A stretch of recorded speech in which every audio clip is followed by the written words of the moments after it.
This is now video number 12. Today is April 23rd, 2016. I'm answering some very tough questions that have a lot of heat in them. And I'm getting, not angry, righteous indignation. There's a difference. That's what this looks like.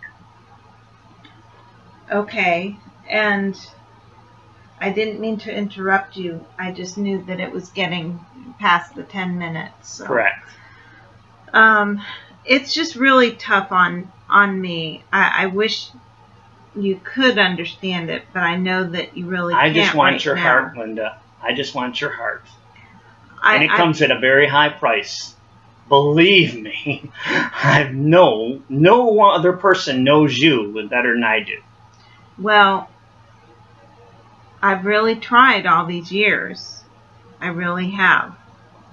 But you haven't developed a personal relationship with Jesus in which you lean on Him.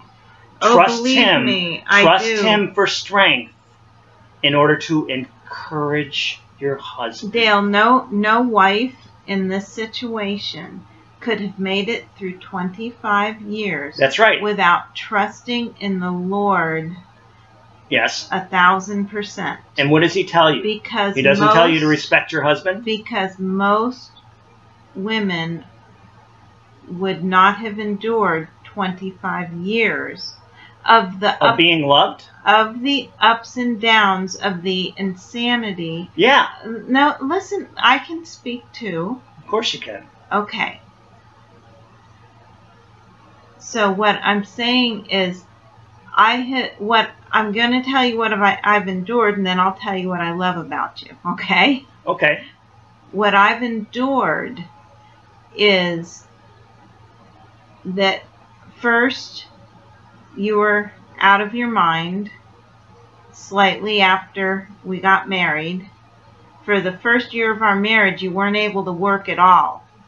You sat in a chair all day and drank up a personal love with God. And read the Bible. That's right. You weren't able to work, so I worked full-time, overtime, yes, you did. You worked hard. You worked hard. And it wasn't easy. No, it wasn't. And I know every day, every moment, every second was tough. It was, and especially... you did it. You succeeded, Linda. Especially for a new bride. You succeeded, Linda. You're not the same person anymore. You are strong. You are vibrant. When we finally, a few years later, found out that you had bipolar disorder, I finally had some hope. And you did get put on medication, and you were, to me, back to normal again. But you went through many bouts of ups and downs as we tried to adjust maybe to a little less medication. I can remember. And you would go out of your mind again. And you'd get back medicated, sometimes too much, and then we'd adjust. But you went through many years where you had some form of stability.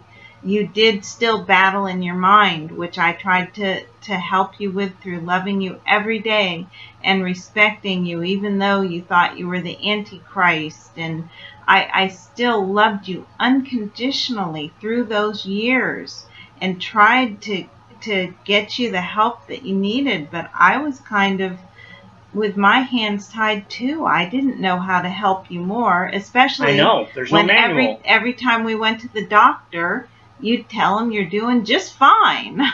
And I was, in my spirit. Yeah, and that's what I found out about 20 years later, that when you said you're just fine, you meant in the flesh you were suffering. That's right. And in the spirit you were just fine. I was learning how to be a human being. Well, that's right. That doesn't help a doctor know how to medicate I didn't know that. There was no manual given to me either. Okay, so... anyways, each time we would go, I would say, Dale, he's not talking about today. He's talking about all through the 6 months that he hasn't seen you. How have you been? And I've been living a nightmare, and you're saying you're just fine. That's because it would come across like this. Dale, how you doing? And I'd say, fine. No. Because I would think it's a casual greeting. How did I know? Because I didn't know how to be a human. I'm learning how to be a human this way, in the spirit, in the flesh. How would I know that it was a loaded question? That I was supposed to say, oh yeah, in my flesh, I've been miserable. I feel like a scapegoat that has the sins of the world put on him. That's how I feel. I didn't know that was the question he was asking. I thought he was just being a nice guy. Kind of like when you go for your once-a-year physical, you would say if you've had any aches or pains or high blood pressure or anything. I wouldn't know that either. I thought the person was just being nice and kind and friendly. Okay. What am I supposed to think? Well, now you know, but now when asked how you're doing, you still say you're just fine. Because now I am fine. Now you're fine.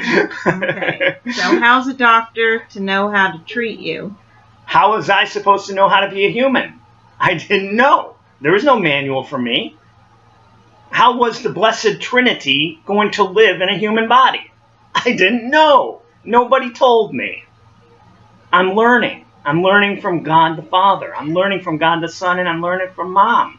And I'm learning from you. May I ask you this then? You can ask away. There are so many times during these 25 years, there's so many times that you would come back into reality and you would be humble and you would realize everything that you had been going through were just imaginations, that they were just the psychosis. That's what I thought they were, yes. And you would be back to normal again for a very short time before escalating back up again. Because in my opinion, there's certain things that you do that trigger. I know. Singing, romantic love songs, falling in love with you, making a tape that you won't even listen to this day. That love that I had for you when I wrote that tape, I felt like Isaac when he seen Rebecca for the first time. He cried. The man cried. He's like, I love you so much. I've never seen you before, but I love you. He cried. That's how I felt when I first met you. And my feelings have been exponential since then. We now have 25 years of track record to say we did it. We accomplished the impossible. We stayed together and we still have love for one another despite insanity.